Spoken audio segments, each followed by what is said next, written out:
नमस्कार, स्वागत है आप सभी का एक बार फिर गजब एकेडमी में। सीडीपी की क्लास में आप सभी का बहुत बहुत स्वागत है। पेपर 1, पेपर 2 के लिए ये क्लास होने वाली है। 2, 3, 4 जुलाई को जो पेपर होने वाला है उसी को देखते हुए ये क्लास तैयार की गई है। क्लास को पूरा देखिएगा और कमेंट करके जरूर बताइएगा क्लास कैसी लगी। चलिए देर न करते हुए हम लोग अपने पहले क्वेश्चन की ओर बढ़ते हैं। पहला क्वेश्चन क्या है? जीन पियाजे का सिद्धांत किससे संबंधित है? नैतिक विकास से, संज्ञानात्मक विकास से, सामाजिक विकास से या भाषा विकास से? तो पहले का जवाब क्या हो जाएगा? जीन पियाजे संबंधित हैं संज्ञानात्मक विकास से। ये एमसीक्यू टाइप के क्वेश्चन है। इसमें जीन पियाजे, कोहलर, वाइगोस्की, स्किनर, इनको जो है इनके क्वेश्चन ज्यादा से ज्यादा शामिल किए गए हैं। अगर आप एक नजर में देखते जाएंगे तो पूरे के पूरे क्वेश्चन आप हल कर पाएंगे। इसके बाद क्वेश्चन नंबर 2 है, कोहलबर्ग का सिद्धांत किससे संबंधित है? तो कोहलबर्ग का सिद्धांत किससे संबंधित है? क्या भाषा से है, या नैतिक विकास से है, या शारीरिक विकास से है, या भावात्मक विकास से है? तो कोहलबर्ग का सिद्धांत जो संबंधित है वो नैतिक विकास से संबंधित है। किससे? नैतिक विकास से संबंधित है। 1 लाइनर क्वेश्चनों की सीरीज चल रही है। इसमें फटाफट आपको रिवीजन करना है, केवल एक नजर में देखना है।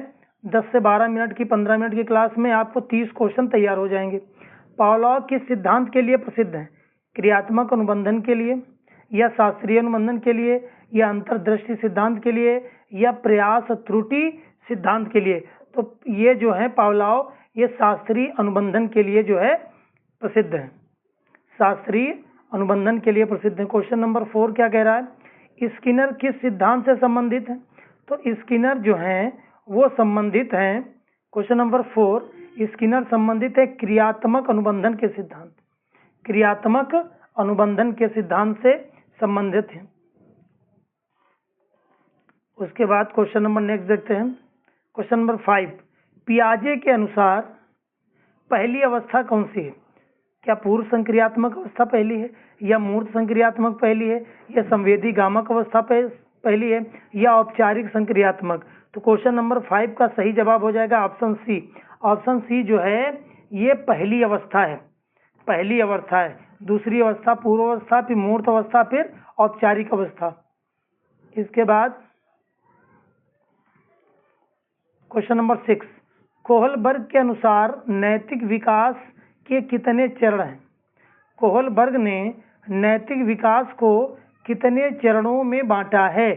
तो क्वेश्चन नंबर 6 का सही जवाब हो जाएगा ऑप्शन सी। कोहलबर्ग ने नैतिक विकास को 6 चरणों में विभाजित किया है। कितने? 6 चरण में विभाजित किया है कोहलबर्ग ने। उसके बाद फटाफट रिवीजन करते हैं। क्वेश्चन नंबर 7, पावलोव ने प्रयोग किस जानवर पर किया? तो आप समझ गए होंगे, पावलोव जो हैं उन्होंने कुत्ते पर प्रयोग किया था। पावलोव जो है किस पर प्रयोग किया था? कुत्ते पर प्रयोग किया था। सीडीपी की क्लास में जो है ये जानवर और मनोवैज्ञानिक, इनकी एक क्लास प्लेलिस्ट में पड़ी हुई है, आप वहां से देख सकते हैं। उसमें जितने भी मनोवैज्ञानिक हैं उन्होंने जिस जिस जानवर पर प्रयोग परीक्षण किए हैं उनकी एक मोस्ट इम्पॉर्टेंट क्लास बनी है। तो गजब एकेडमी पर आप जाएंगे, वहां पर प्लेलिस्ट बनी है सीडीपी की, वहां पर आपको ये सभी क्लासेस मिल जाएंगी। वहां पर जो है जानवर और मनोविज्ञान, पुस्तक, लेखक, इस टाइप के जितने भी कथन, निष्कर्ष, सिद्धांत, सभी की क्लासेस वहां पर पड़ी हुई है। इसके बाद क्वेश्चन नंबर 8 देखते हैं। स्किनर बॉक्स का प्रयोग, स्किनर बॉक्स का प्रयोग जो है किसने किया था? क्वेश्चन नंबर 8, तो स्किनर बॉक्स का प्रयोग स्किनर ने किया था। स्किनर बॉक्स का प्रयोग स्किनर ने किया होगा, जाहिर सी बात है, वो स्किनर बॉक्स, स्किनर नाम आ रहा है तो स्किनर ही होंगे। इसके बाद क्वेश्चन नंबर 9 देखते हैं। फटाफट 1 लाइनर रिवीजन, और इससे 2 से 3 क्वेश्चन मिलने वाले हैं आपको परीक्षा में। क्या जाता है अगर 10 मिनट आप देख लेंगे, 2 से 3 नंबर आपको मिल जाएंगे। पियाजे के अनुसार वस्तु स्थायित्व किस अवस्था में अतः पियाजे के अनुसार वस्तु स्थायित्व ऑब्जेक्ट परमानेंस ये किस अवस्था का कारण है? ये क्वेश्चन नंबर 9 हमसे पूछा गया है। ये संवेदी गामक अवस्था है। संवेदी गामक अवस्था के बारे में बता रहे हैं कि संवेदी गामक अवस्था में जो है वस्तु स्थायित्व का बोध होता है। उसके बाद क्वेश्चन नंबर 10 नैतिक विकास। नैतिक विकास का जनक किसे माना जाता है? अभी पीछे पढ़ के आप आए, नैतिक विकास का जनक कोहलबर्ग। नैतिक विकास का सिद्धांत कोहलबर्ग ने ही तो दिया है, तो इसका सही जवाब क्या हो जाएगा? कोहलबर्ग हो जाएगा। उसके बाद क्वेश्चन नंबर 11 देखते हैं। पावलोव के प्रयोग में घंटी क्या थी? पावलोव के प्रयोग में घंटी क्या थी? Question number 11। तो पावलोव के प्रयोग में घंटी जो थी वो कृत्रिम उद्दीपक थी। क्या थी? कृत्रिम उद्दीपक थी।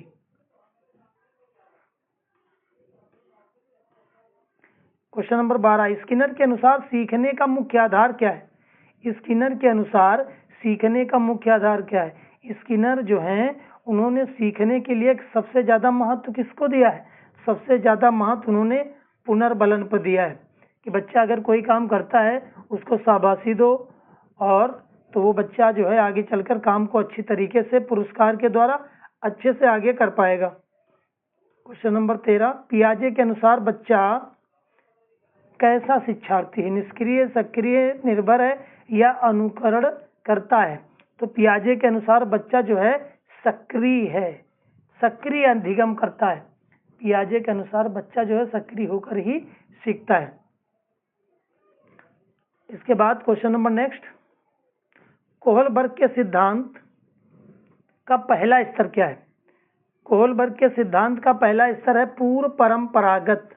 पूर्व परंपरागत कोहलबर्ग के सिद्धांत का जो पहला स्तर है, पहला लेवल है, वो पूर्व परंपरागत है। इसके बाद क्वेश्चन नंबर 15 शास्त्रीय अनुबंधन किस प्रकार के व्यवहार से जुड़ा है? ये जो शास्त्रीय अनुबंधन है वो किस प्रकार के व्यवहार से जुड़ा है? आप देखेंगे इसको, शास्त्रीय अनुबंधन किस प्रकार के व्यवहार से जुड़ा है? क्वेश्चन नंबर 15 ये अनैच्छिक व्यवहार से जुड़ा है। अनैच्छिक व्यवहार से जुड़ा है। उसके बाद अच्छे कार्य पर पुरस्कार देना कहलाता है क्या? सकारात्मक पुनर्बलन, नकारात्मक पुनर्बलन या दंड या अनुकरण। जब अच्छा कार्य कोई करेगा उस पर उसको पुरस्कार दिया जाएगा तो पॉजिटिव बात हुई ना, तो सकारात्मक पुनर्बलन के अंतर्गत आएगा। सकारात्मक, तो ये सकारात्मक पुनर्बलन के अंतर्गत आ गया। ऑप्शन नंबर बी हमारा बिल्कुल सही हो जाएगा। इसके बाद क्वेश्चन नंबर देखते हैं 17। क्या है क्वेश्चन नंबर 17? पियाजे की अंतिम अवस्था कौन सी है? संवेदीगामक, पूर्व संक्रियात्मक, मूर्त संक्रियात्मक या औपचारिक संक्रियात्मक? तो ये औपचारिक, अरे भैया, औपचारिक संक्रियात्मक जो है ये अंतिम अवस्था है। संवेदीगामक जो है वो पहली अवस्था है। इसके बाद क्वेश्चन नंबर नेक्स्ट देखते हैं। कोहलबर्ग ने सिद्धांत किस आधार पर दिया था? कोहलबर्ग ने जो सिद्धांत दिया था वो किस आधार पर दिया था? कोहलबर्ग तो नैतिकतावादी हैं, तो नैतिक दुविधा के आधार पर दिया था। कोहलबर्ग ने नैतिक दुविधा के आधार पर दिया था। उसके बाद क्वेश्चन देखते हैं हम लोग 19। क्वेश्चन नंबर 19 है स्किनर का सिद्धांत किस विचारधारा से जुड़ा है? तो स्किनर का जो सिद्धांत है वो व्यवहारवादी विचारधारा से जुड़ा है। स्किनर व्यवहारवादी मनोवैज्ञानिक। उसके बाद question number next, question number 20 देखते हैं हम लोग। पियाजे के अनुसार तार्किक चिंतन किस अवस्था में विकसित होता है? पियाजे के अनुसार तार्किक चिंतन जो है वो बच्चा औपचारिक संक्रियात्मक अवस्था में करने लगता है। जब 11 से ज्यादा उम्र का हो जाता है, 11 प्लस एज का, तो वो अमूर्त और अमूर्त दोनों चीजों पर मनन करता है और उनको आसानी से क्या करता है? देख भी लेता है। इसके बाद क्वेश्चन नंबर 21। क्वेश्चन नंबर 21 है सीखने में दंड की तुलना में अधिक प्रभावी क्या है? तो ये अधिक प्रभावी है पुनर्बलन। अगर कोई अच्छा कार्य करके आ रहा है और उसको पुरस्कार मिल रहा है तो वो आगे चलकर अच्छा ही कार्य करेगा। इसके बाद क्वेश्चन नंबर 22 देखते हैं। पावलोव का सिद्धांत किस पर आधारित है? पावलोव का सिद्धांत उद्दीपक अनुक्रिया पर आधारित है। किस पर? उद्दीपक अनुक्रिया पर आधारित है पावलोव का सिद्धांत। इसके बाद क्वेश्चन नंबर नेक्स्ट 23। कोहलबर्ग के अनुसार दूसरा स्तर कौन सा है? तो कोहलबर्ग के अनुसार दूसरा स्तर है आपका परंपरागत। कौन सा है? परंपरागत। कोहलबर्ग के अनुसार दूसरा स्तर है परंपरागत। 24 नंबर, पियाजे के अनुसार अहम केंद्रिता किस अवस्था में होती है? पियाजे के अनुसार अहम केंद्रिता किस अवस्था में होती है? तो ये होती है पूर्व संक्रियात्मक अवस्था में, ईगोसेंट्रिज्म। पूर्व संक्रियात्मक अवस्था में अहम केंद्रिता बच्चे के अंदर आ जाती है। उसके बाद क्वेश्चन नंबर 25, स्किनर के अनुसार सीखना किससे प्रभावित होता है? सीखना किससे प्रभावित होता है? वातावरण से, पुनर्बलन से या दोनों से? तो सीखना वातावरण से भी प्रभावित होता है, पुनर्बलन से भी होता है, दोनों सही हो जाएंगे। ऑप्शन नंबर सी जो है बिल्कुल सही हो जाएगा। इसके बाद क्वेश्चन नंबर 26, नैतिक विकास के सिद्धांतकार कौन है? तो नैतिक विकास के सिद्धांतकार आप समझ गए होंगे। क्वेश्चन नंबर 26, नैतिक विकास का सिद्धांत किसने दिया? कोहलबर्ग। तो ऑप्शन नंबर बी हो जाएगा आपका। इसके बाद क्वेश्चन नंबर 27 देखते हैं। पियाजे के अनुसार विकास होता है। पियाजे के अनुसार विकास कैसे होता है? कई चरणों में होता है, कोई एक चरण नहीं होता है। तो पियाजे के अनुसार विकास जो है वो चरणों में होता है। इसके बाद क्वेश्चन नंबर 28 देखते हैं। पावलोव के सिद्धांत में भोजन था। पावलोव के सिद्धांत में भोजन क्या था? ये प्राकृतिक उद्दीपक था। पावलोव के सिद्धांत में भोजन प्राकृतिक उद्दीपक था। उसके बाद क्वेश्चन नंबर 28 देखते हैं। स्किनर ने किसे अधिक महत्व दिया? स्किनर ने किसे अधिक महत्व दिया? 29 नंबर। तो इसका सही जवाब है पुरस्कार और पुनर्बलन। स्किनर ने पुरस्कार और पुनर्बलन को अधिक महत्व दिया। उनके कहने का मतलब या तात्पर्य ये होता था कि अगर किसी बच्चे ने अच्छा कार्य किया है तो आप उसको पुरस्कार दें, उसको शाबाशी दें, उसकी तारीफ करें, तो वो बच्चा आगे भविष्य में अच्छा से अच्छा कार्य करने के लिए प्रेरित होगा। इसीलिए जो है स्किनर पुनर्बलन और पुरस्कार पर ज्यादा बल देते हैं। इसके बाद क्वेश्चन नंबर लास्ट, बुद्धि का तरल मोजेक मॉडल किसने दिया? तो बुद्धि का तरल मोजेक मॉडल कैटल ने दिया। इसका सही जवाब हो जाएगा ऑप्शन ए, बिल्कुल राइट हो जाएगा। तो ये क्लास कैसी लगी आप कमेंट में जरूर बताइएगा।